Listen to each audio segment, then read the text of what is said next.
नमस्कार दोस्तों, आज सुनेंगे पद्म पुराण से भगवान विष्णु और भक्त वैष्णव के कथा। सज्जन अद्रोहक ने ब्राह्मण नरोत्तम से कहा कि हे धर्मज्ञ ब्राह्मण, आप पुरुषों में श्रेष्ठ वैष्णव के पास जाइए। उनका दर्शन करने से इस समय आपका मनोरथ सफल होगा।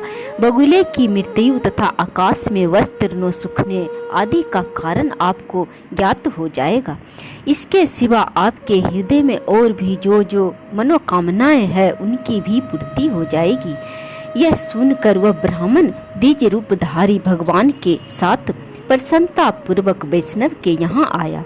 वहाँ पहुंचकर उसने सामने बैठे हुए शुद्ध हृदय वाले एक तेजस्वी पुरुष को देखा, जो समस्त शुद्ध लक्षणों से संपन्न एवं अपने तेज से दिव्यमान थे। धर्मात्मा द्विज ने ध्यान मगन हरि भक्त से कहा, महात्मन, मैं बहुत दूर से आपके पास आया हूँ। मेरे लिए जो कर्तव्य उचित हो उसका उपदेश कीजिए।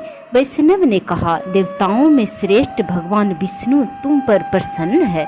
इस समय तुम्हें देखकर मेरा हृदय उल्लासित सा हो रहा है, अतः तुम्हें अनुपम कल्याण की प्राप्ति होगी।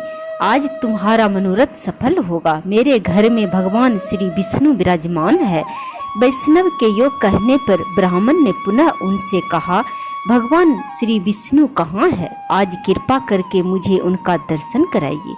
वैष्णव ने कहा, इस सुंदर देवालय में प्रवेश करके तुम परमेश्वर का दर्शन करो। ऐसा करने से तुम्हें जन्म और मृत्यु के बंधन में डालने वाले घोर पाप से छुटकारा मिल जाएगा। उनकी बात सुनकर जब ब्राह्मण ने देव मंदिर में प्रवेश किया तो देखा वे ही विप्र रूपधारी भगवान कमल के आसन पर विराजमान है। ब्राह्मण ने मस्तक झुकाकर उन्हें प्रणाम किया और बड़ी प्रसन्नता के साथ उनके दोनों चरण पकड़कर कहा, देवेश्वर, अब मुझ पर प्रसन्न होइए। मैंने पहले आपको नहीं पहचाना था। प्रभु, इस लोक और परलोक में भी मैं आपका किंकर बना रहूं। मधुसूदन, मुझे अपने ऊपर आपका प्रत्यक्ष अनुग्रह दिखाई दिया है। यदि मुझ पर कृपा हो तो मैं आपका साक्षात स्वरूप देखना चाहता हूँ। भगवान श्री विष्णु बोले, भूदेव, तुम्हारे ऊपर मेरा प्रेम सदा ही बना रहता है। मैंने स्नेह बस ही तुम्हें पुण्यात्मा महापुरुषों का दर्शन कराया है। पुण्यवान महात्माओं के एक बार भी दर्शन, स्पर्श, ध्यान एवं नामोच्चारण करने से तथा उनके साथ वार्तालाप करने से मनुष्य अच्छे स्वर्ग का सुख भोगता है। महापुरुषों का नित्य संग करने से सब पापों का नाश हो जाता है तथा मनुष्य अनंत सुख भोग कर मेरे स्वरूप में लीन होता है।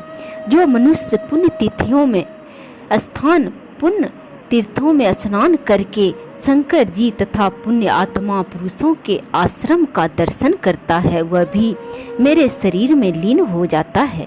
एकादशी तिथि को जो मेरा ही दिन हरिवासर है, उपवास करके जो लोगों के सामने पुण्यमयी कथा कहता है, वह भी मेरे स्वरूप में लीन हो जाता है। मेरे चरित्र का श्रवण करते हुए जो रात्रि में जागता है, उसका भी मेरे शरीर में लय होता है। विप्रवर, जो प्रतिदिन ऊंचे स्वर से गीत गाते और बाजा बजाते हुए मेरे नामों को उच्चारण करता है, उसका भी मेरे देह में लय होता है। जिसका मन तपस्वी राजा और गुरुजनों से कभी द्रोह नहीं करता, वह भी मेरे स्वरूप में लीन होता है। तुम मेरे भक्त और तीर्थ स्वरूप हो, किंतु तुमने जो बगुले की मृत्यु के लिए श्राप दिया था, उसके दोष से छुटकारा दिलाने के लिए मैंने ही वहाँ उपस्थित होकर कहा कि तुम पुण्यवानों में श्रेष्ठ और तीर्थ स्वरूप महात्मा मुख चंडाल के पास जाओ। तात उस महात्मा का दर्शन करके तुमने देखा ही था कि वह किस प्रकार अपने माता पिता का पूजन करता था। उन सभी महात्माओं के दर्शन से, उनके साथ वार्तालाप करने से और मेरा संपर्क होने से आज तुम मेरे मंदिर में आए हो। करोड़ों जन्मों के बाद जिसके पापों का क्षय होता है, वह धर्मज्ञ पुरुष मेरा दर्शन करता है, जिसे उसे प्रसन्नता प्राप्त होती है। वत्स, मेरे ही अनुग्रह से तुमको मेरा दर्शन हुआ है, इसलिए तुम्हारे मन में जो इच्छा हो उसके अनुसार मुझसे वर मांग लो। ब्राह्मण बोला, नाथ, मेरा मन सर्वथा आपके ही ध्यान में स्थिर रहे। संपूर्ण लोकों के स्वामी माधव, आपके सिवा कोई भी दूसरी वस्तु मुझे कभी प्रिय न लगे।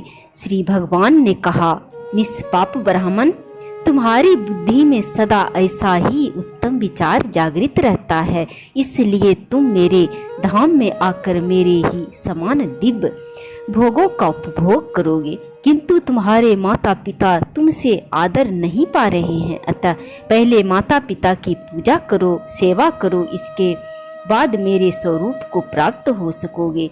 उनके दुख पूर्ण और कष्ट क्रोध से तुम्हारी तपस्या प्रतिदिन नष्ट हो रही है। जिस पुत्र के ऊपर सदा ही माता पिता का कोप रहता है, उसको नरक में पड़ने से मैं ब्रह्मा और महादेव जी भी नहीं रोक सकते। इसलिए तुम माता पिता के पास जाओ और नित्य यत्न पूर्वक उनकी पूजा करो, सेवा करो, फिर उन्हीं की कृपा से तुम मेरे पद को प्राप्त होगे। व्यास जी कहते हैं, जगत गुरु भगवान के ऐसा कहने पर द्विज श्रेष्ठ नरोत्तम ने फिर इस प्रकार कहा, नाथ, यदि आप मुझ पर प्रसन्न हैं तो मुझे अपने स्वरूप का दर्शन कराइए।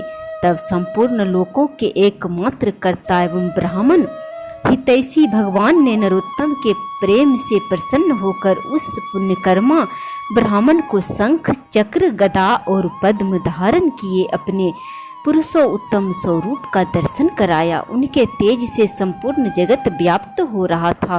ब्राह्मण ने दंड की भांति धरती पर गिरकर भगवान को प्रणाम किया और कहा, जगदीश्वर, आज मेरा जन्म सफल हुआ है। आज मेरे नेत्र कल्याणमय हो गए हैं। इस समय मेरे दोनों हाथ प्रस्त हो गए हैं। आज मैं भी धन्य हो गया हूँ। मेरे पूर्वज सनातन ब्रह्मलोक को जा रहे हैं। जनार्दन, आज आपकी कृपा से मेरे बंधु बांधव आनंदित हो रहे हैं। इस समय मेरे सभी मनोरथ सिद्ध हो गए हैं। किंतु नाथ, मुख चंडाल आदि ज्ञानी महात्माओं की बात सोचकर मुझे बड़ा विस्मय हो रहा है। भला वे लोग देशांतर में होने वाले मेरे वृत्तांत को कैसे जानते हैं? मुख चंडाल के घर में आप अत्यंत सुंदर ब्राह्मण का रूप धारण किए विराजमान थे। इसी प्रकार पतिव्रता के घर में तुलाधार के यहाँ मित्रद्रोहक के भवन में तथा इन वैष्णव महात्मा के मंदिर में भी आपका दर्शन हुआ है। इन सब बातों का यथार्थ रहस्य क्या है, मुझ पर अनुग्रह करके बताइए। श्री भगवान ने कहा, विप्रवर, मुख चंडाल सदा अपने माता पिता में भक्ति रखता है। सुभा देवी पतिव्रता है, तुलाधार सत्यवादी है और सब लोगों के प्रति समान भाव रखता है। अद्रोहक ने लोभ और काम पर विजय पाई है तथा वैष्णव मेरा अनन्य भक्त है। इन्हीं सद्गुणों के कारण प्रसन्न होकर मैं इन सब के घर में सनानंद निवास करता हूँ, हमेशा के लिए निवास करता हूँ और विराजमान रहता हूँ। मेरे साथ सरस्वती और लक्ष्मी भी इन लोगों के यहाँ मौजूद रहती है। मुख चंडाल त्रिभुवन में सबका कल्याण करने वाला है। चंडाल होने पर भी वह सदाचार में स्थिर है, इसलिए देवता उसे ब्राह्मण मानते हैं। पुण्य कर्म द्वारा मुख चंडाल की समानता करने वाला इस संसार में दूसरा कोई नहीं है। वह सदा माता पिता की भक्ति में संलग्न रहता है। उसने अपनी इस भक्ति के बल से तीनों लोकों को जीत लिया है। उसके माता पिता के प्रति भक्ति देखकर मैं बहुत संतुष्ट रहता हूँ और इसलिए उसके घर के भीतर आकाश में संपूर्ण देवताओं के साथ ब्राह्मण रूप से निवास करता हूँ। इसी प्रकार मैं उस पतिव्रता के, तुलाधार के, अद्रोहक के और इस वैष्णव के घर में भी सदा निवास करता हूँ। धर्मज्ञ, एक मुहूर्त के लिए भी मैं इन लोगों का घर नहीं छोड़ता। जो पुण्य आत्मा है वे ही मेरा प्रतिदिन दर्शन पाते हैं, दूसरे पापी मनुष्य नहीं। तुमने अपने पुण्य के प्रभाव से और मेरे अनुग्रह के कारण मेरा दर्शन किया है। अब मैं क्रमशः उन महात्माओं के सदाचार का वर्णन करूँगा, तुम ध्यान देकर सुनो। ऐसे वर्णनों को सुनकर मनुष्य जन्म मृत्यु के बंधन से सर्वथा मुक्त हो जाता है। देवताओं में भी माता पिता से बढ़कर तीर्थ नहीं है।